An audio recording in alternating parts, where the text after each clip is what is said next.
that there's something lacking, that I'm not comfortable in my own skin. And this can alleviate that. So what can we do in order to sort of change that? Really give them place that they're a part of something, that we could make them feel like they belong.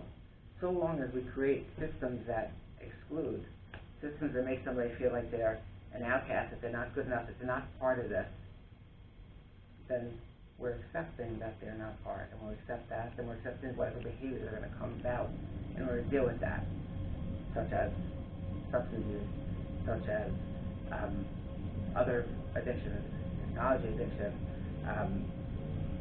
maladaptive behaviors such as self-harm. And we have to address it really from the get-go of creating this environment where it is inclusive and that people can feel a part of something. Really, we find that today people are more connected than they've ever been before, but at the same time more disconnected. A recent survey found that 39% of people in America feel like they're not connected to anybody, that they have nobody in their life. The more that we engage in this behavior to self-soothe and to just distract ourselves, the more we feel like we don't belong. And the more we feel like we don't belong, then we look elsewhere.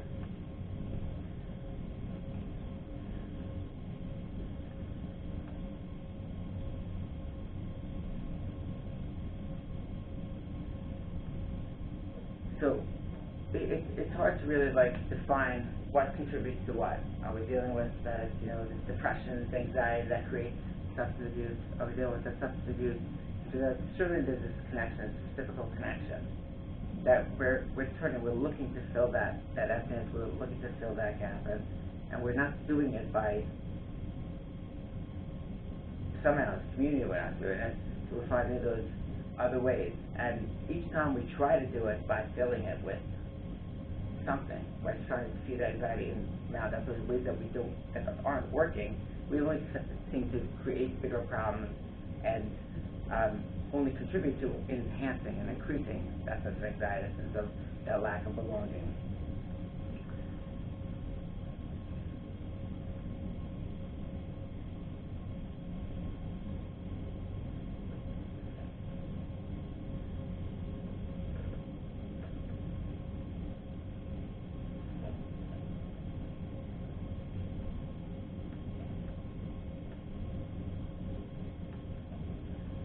So we have to really understand what creates these issues. How do we create the systems that really work? We've sent a lot of people to rehab, to recovery, to the treatment centers. What we find is that really it's not about any treatment center. It's not about saying people help people. What can we do as an individual to reach out to somebody, to make them feel like they're included, that they belong, that they have a part of us? What can we, each as an individual, reach out to let somebody feel engaged, to create those lines of connection?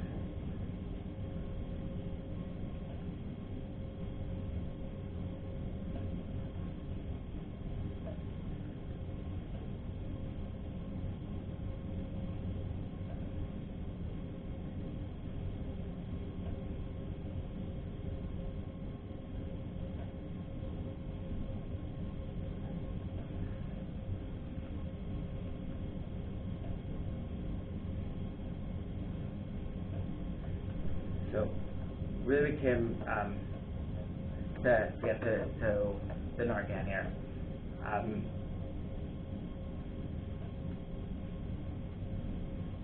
We've come a long way, and we have to work to continue to eliminate stigma, to let people know that there is help, that recovery is possible, that people can get help for depression, for anxiety, for substance abuse, and that we can have a part of that. The way that we connect to people is to make them feel that they belong, and we reach out and try to get the proper resources in place in order to help them along this journey. The goal is for people to have this sense of belonging, because the opposite of belonging is not about just fitting in, it's not about Instagram likes, it's not about just being trying to meet our standards, but it's about really feeling a part and connected. And that's the message that we have to sort of sense that it's okay, that there's not the stigma to reach out. Mental health issues are real, and there is resources that we can help you, and people to reach out and not be embarrassed. We have to be able to convey that message that we care, and that we're part of this community, and that there is a place for you. We're certainly doing better, and over 20 years we see those results. We still have a long way to go, and yeah, just a quick question, if you don't mind. It's like, what's the best way to provide that outreach? I guess it becomes effective if a person realizes, like whoever unfortunately is on substances, that they need help. But if a person's in a denial, what's the best way of approaching that individual and kind of convincing them that there is an issue, or is there's pretty much no I think that stage? That's really great, and really this is great for me because I like that interactive thing much more. It's true that we can't always convince people that they are ready for help, and that's part of understanding this process of recovery, is that sometimes people aren't necessarily ready for it. Frequently, the addict is the last one to recognize that they need help. The addict is the last one to see that there's a problem. So what can we do? I think that a lot of it starts from the get-go, from recognizing and beginning with communication, but reinforcing as much as we can avoid thoughts beforehand. But there are still ways and methods to get them engaged. I think that's important always to understand the systems that are around them. What are the other resources? Sometimes getting the parents to therapy or getting a spouse to give them the support that they need to be able to go the distance. And there are people who deal with it. We have to figure out how we can work with this addict. See, it's not about us dictating to them what they need to do. It's about creating the space that they feel comfortable enough to start to recognize their own. Because I can tell you what to do, but then I'm owning the problem, I'm creating the problem externally, and I can force somebody to get better. But I can stand with them. I can let them feel that there's somebody here in a safe space, and let's talk about it, and bring them to that point that they're able to recognize where things are going and how it's affecting their life, and get to the point where they're ready to say, you know what, I can't live like this anymore. I see what this is doing to people around me. But so long as I don't belong, so long as I'm not good enough, so I'm not worth anything, then this is working for me. What's the best way of demonstrating that you were them? I guess it's probably to sympathize with them as opposed to kind of to preach, or to, let's say if one of the spouses is on drugs, I guess it's not the way of screaming and yelling, you're ruining the family, what's wrong with you? I guess what's the right way of... I think that, it's obviously a complicated question, and everything is, on that individual basis of what's really going on in that in that situation. I think that it's important for the spouse to reach out and get the support that they need, understand what's going on, because we often, we fall into that space where we sort of enable them to continue that behavior. And again, I'm not getting into that, the classic enabling and, not saying that hardline thing, but the idea is we want to believe, and the addict plays off of that, right? That's what works for them, because we can't imagine someone would ask that. We can't imagine that, right? They want what's best, right? So we fall very easily for that. So we want to get the help that they need, that they can do, and work with somebody in order to move the addict towards that space of recovery. But absolutely, I agree with you. It's not about yelling at them. It's not about belittling them. It's not about making them feel smaller and less than.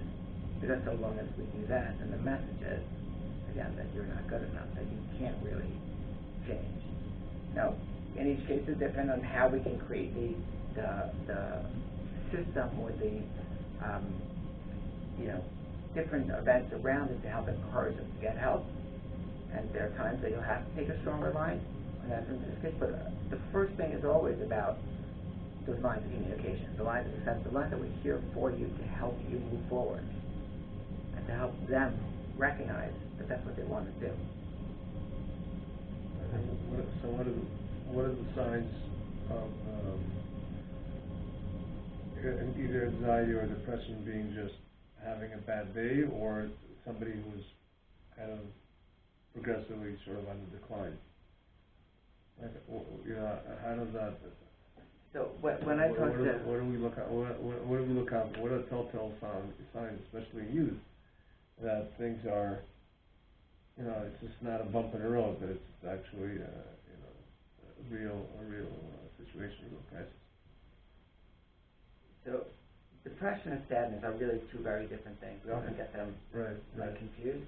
Yeah, I mean, you say, right, I mean, they're not, one. Sadness is typically a reason for it. There's something that you can, it makes sense. If somebody's more, somebody, it sort of makes sense. When it's debilitating, and that's really what the key is going to come down to with a lot of these things. When it's debilitating, when it's affecting your life in other ways, when it's beyond that normal scope of things. When we talk about anxiety and depression, often we can talk about, and I talk to when people go into treatment, particularly people who've had very difficult childhoods and very dysfunctional sort of this upbringing, because then they never truly really develop those skills and that resilience and those correct coping skills, and they can't manage that. And then they're going to go off the treatment, and it's this artificial environment, it's supportive, and it's great, and they're doing amazing. And then they come home, and we'll talk about it with an arc, and also, they come home and they hit a little bump in the road, and all falls apart. Clearly, I gained nothing. It was a waste of my time. There was no point. And they give up. And what we're really looking for is intensity and duration, right? Intensity and duration means all of us